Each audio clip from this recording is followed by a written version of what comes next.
मी प्रचारात असल्यामुळे बजेट बघितलेलं नाही, पण मी तुम्हाला सांगतो माझा अनुभव, कारण का ह्या विषयाचा मी अभ्यासक आहे. मोदी साहेब आणि मोदी साहेबांचं जे सरकार आहे, प्रत्येक घटकाला न्याय देण्याचं काम हे मोदी सरकार करत असतं आणि त्याचं बजेटची तरतूद कुठल्याही विषयाला तरतूद करावी लागते. आपण मागच्या अनेक वर्षांचा अनुभव जर मोदी सरकारच्या माध्यमातून घेतला तर प्रत्येक घटकाला न्याय देण्याचं काम मोदी सरकार करत असतं. आताचं बजेट पण जे काही मागच्या वर्षीचं बजेट होतं त्यापेक्षा जास्तच असेल, कुठे कमी नसेल. कारण का मी बजेट बघितलेलं नाही, पण मला ज्या गोष्टींचा अनुभव आहे, मोदी साहेब जी तरतूद करतात ती कुठेही कमी करत नाही.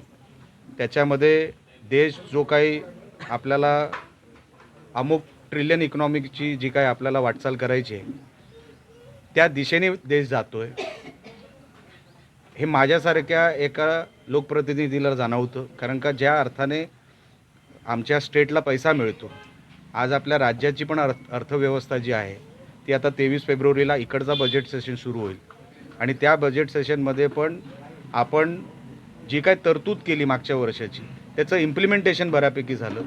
केंद्र सरकारने 15 वित्त आयोगाच्या माध्यमातून जे पैशाचं ॲलोकेशन आपल्या महाराष्ट्र राज्याला ठरवलं होतं तेही आपल्याला डिसेंबरमध्ये मिळालेलं आहे. अशा अर्थाने की कुठेही पैसा आता थांबत नाही. केंद्र सरकाराच्या माध्यमातून राज्य सरकाराकडे जो पैसा येणं असतं ते कुठेही थांबत नाही. अशी काम करायची पद्धत मोदी साहेबांची आहे. म्हणून मला खात्री आहे की या देशाच्या बजेट देशाच्या प्रत्येक घटकाला न्याय देणारं बजेट असेल. बघा, उबाटा गटाकडे तसे काही उमेदवार पण त्यांना सापडलेले नाहीत. धरून पकडून त्यांनी उमेदवार उभे केले, जबरदस्तीने उमेदवार उभे केले. आता ते उमेदवारच काही प्रमाणामध्ये माजी आमदाराला आणि उबाटाच्या नेत्यांना शिव्या घालत आहेत. ही परिस्थिती ग्रामीण भागामध्ये आहे. लोकांनी ठरवलं आहे की आपण विकासाच्या बाजूने उभं राहावं, कुठेही त्याच्यामध्ये चूक होता कामा नाही. कारण का ह्यांच्याकडे उबाटाकडे द्यायला काहीच नाही. ते फक्त टीका करू शकतात, वातावरण गढूळ करायचा प्रयत्न करू शकतात. त्या पलीकडे उबाटा जो काही गट आहे इकडचा सिंधुदुर्गाचं जे युनिट आहे ते अतिशय रिकामटेकडे युनिट आहे. त्यांच्याकडे काम राहिलेलं नाही.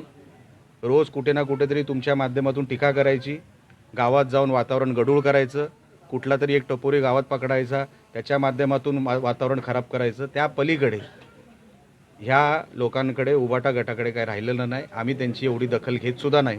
आम्ही आमच्या कामाला लागलेलो आहोत. आम्ही काय देणार आहे ते आम्ही लोकांना सांगतो आहे. आत्ता पण तुम्ही मनोगत ऐकलं असेल, मी काय देणार आहे एवढंच सांगितलं. मी कोणावरही टीका केलेली नाही. म्हणून त्यांना टीका करत राहू दे. ते जेवढे टीका करतील आम्हाला त्यांचा फायदाच होईल. जिल्हा परिषद बघा, तुम्हाला आता मी सांगतो, मी जसं ह्या प्रतिक्रियेमध्ये उत्तर दिलं होतं की ह्यांना उमेदवार सापडलेले नाहीत. आता पण जे उमेदवार आहेत ते धरून पकडून उभे केलेत.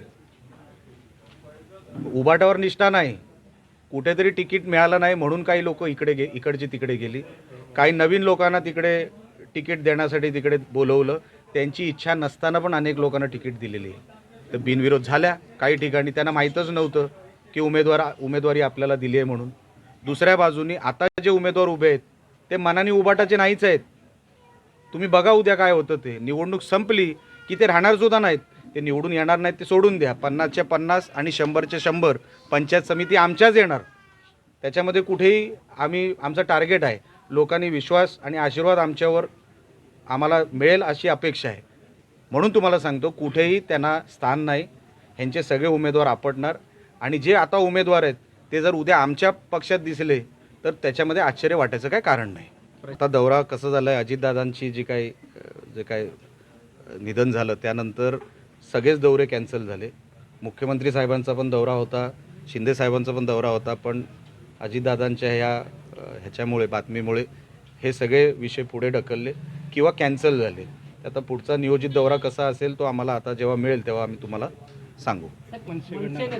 कोणाला सांग म्हणजे काय त्याच्यामध्ये हे काय प्रतिक्रिया दिली आहे का त्यांनी कोणाबद्दल? बॅनर लावलं, उद्या तुमचाही मी बॅनर लावू शकतो म्हणजे वाढदिवसाचा.